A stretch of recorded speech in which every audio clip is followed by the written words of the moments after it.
Good morning, I'm Bob Weir with another interview of candidates running for office in local elections.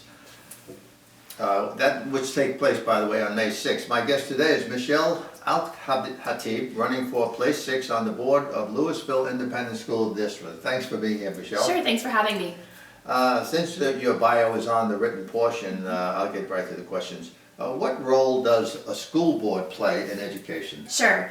A school board is responsible for developing the policies, the vision, and the goals of the district and ensuring that all students are receiving the high quality education.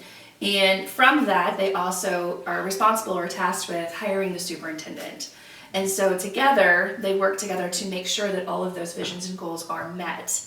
And it does require a great team to work with the superintendent. You know, LISD refers to them as the team of 8. And so you have the 7 board members and the superintendent because they have to be a team player. Right. So they are responsible for overseeing it and making sure that the superintendent is actually playing it out.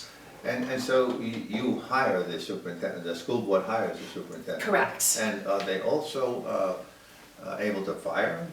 They would have that ability, of Wow. course, through different pieces of assessment and so forth, and I didn't know about that. I know they hired him, I wasn't sure about it. Yeah.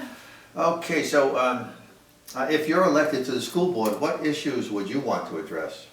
The first and foremost issue that I think is very important that is facing a lot of public schools today is funding.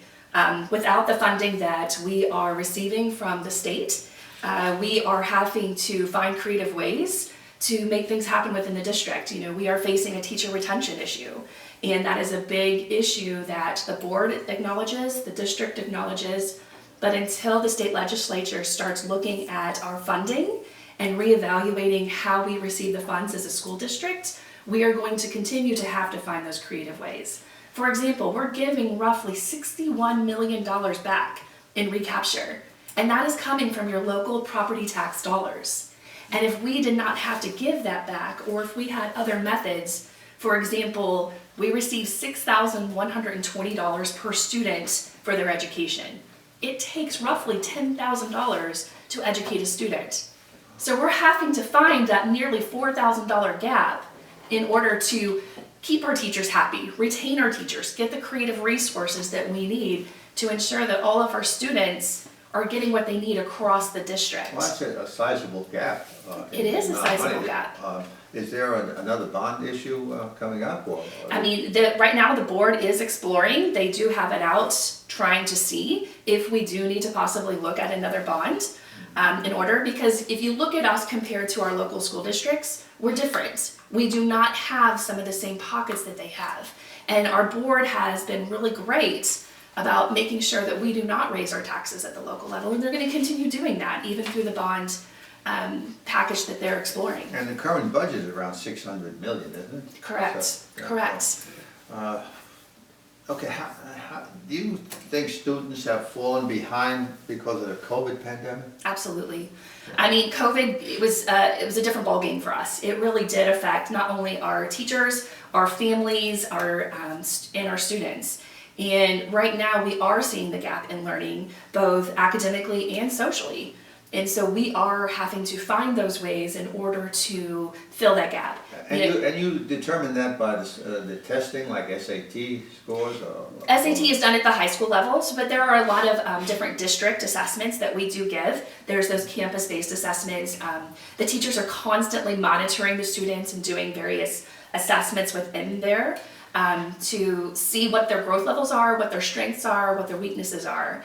And, you know, in 2019, legislature passed House Bill 4545, which requires that those students who are falling behind, we give them 30 extra hours of tutoring services. And that's a way of helping them catch up, yeah. Oh, that's so important. They can't lose 2 years of education. They can't. That'll be disruptive to the whole system. They can't. And our third grade students right now are the ones who were in kindergarten during that time. And so they're the ones that we're probably seeing more of, you know, the disability with.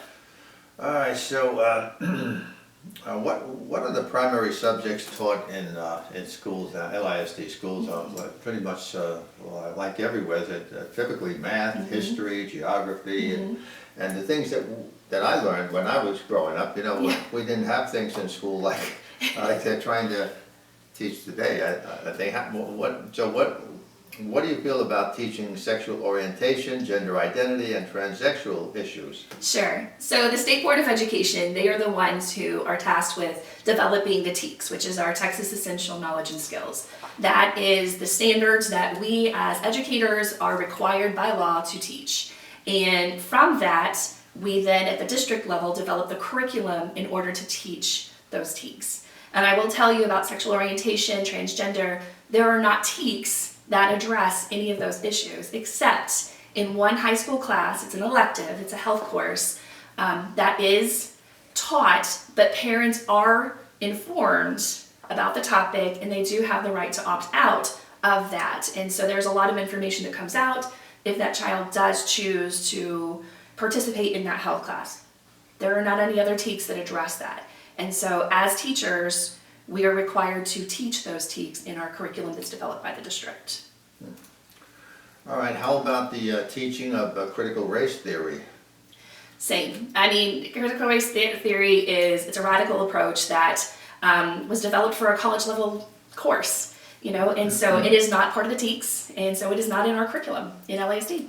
Yeah, and it's often said that it's you're trying to prohibit the teaching of African history, for example, but that's not the case. I mean, when I was in school way back in ancient days, we learned about the Civil War, we learned about the discrimination, the Jim Crow laws and all of this. It is part of history, but this critical race theory is just such a different level of radicalism. It is. I think it could only hurt the kids. Absolutely. All right, how about school bullying? How does LISD deal with that? It shouldn't be tolerated. There are policies in place that LISD has put and the board has approved because they're the policy makers to make sure that students are able to report bullying. So usually it's a self-reporting type system. We do have the apps that the students all have on their technology pieces. We encourage them to make sure to report it to a counselor, to a teacher, to an adult if there is bullying going on. And then the administration from there takes on the investigation and ensuring that it's stopped and consequences are given. All right, how do you feel about parents having the right to decide what kids are taught?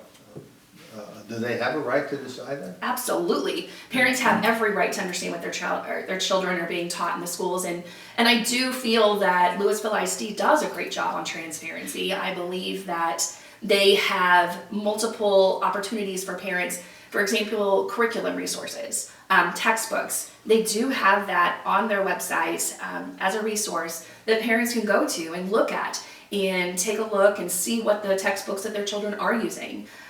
With Paige Maloney being our CFO, she's been really great about making sure finances are transparent. And so I think all of that does play into place in ensuring that parents do have that right, because they do need to know what's going on. Michelle, do you have children going to LISD school? I do. I have 4 children in LISD, one at the Flower High School, 2 at Forestwood Middle School, and 1 at Donald. Is this the first time you've run for office? It is. This is my first time, yes. How do you like it so far? It's fun. Good. It's good. It's one of the greatest experiences you can have if you want to really know about the system and how it works. You got to be inside, really. We're so often outside looking in. Absolutely. And so what type of campaigning are you doing? I mean, right now, I've always been involved in the district. It's just one of those things that I've always done through various boards, through the district committees, and so forth. And so my biggest thing is just continuing to serve as I serve and meeting as many people as I can, having those conversations. What is true and near and dear to their hearts? What do they think is going great? What do they think is not going great? And then just meeting them and having those conversations. Well, we're being grabbed by the clock, so let me ask you, is there anything you'd like to add before we close? Just remember me, I am an educator. I've been in the education system for over 22 years.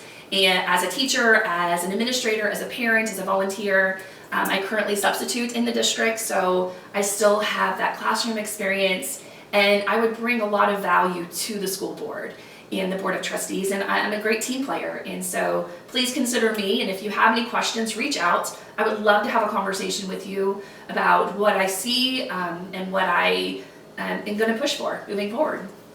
Well, Michelle, I want to thank you for coming over on this rainy, overcast day. We're expecting a lot of rain later this afternoon, and I want to wish you good luck in the election. Thank you so much, Bob. I appreciate it. Thank you, and Thank thank you for watching.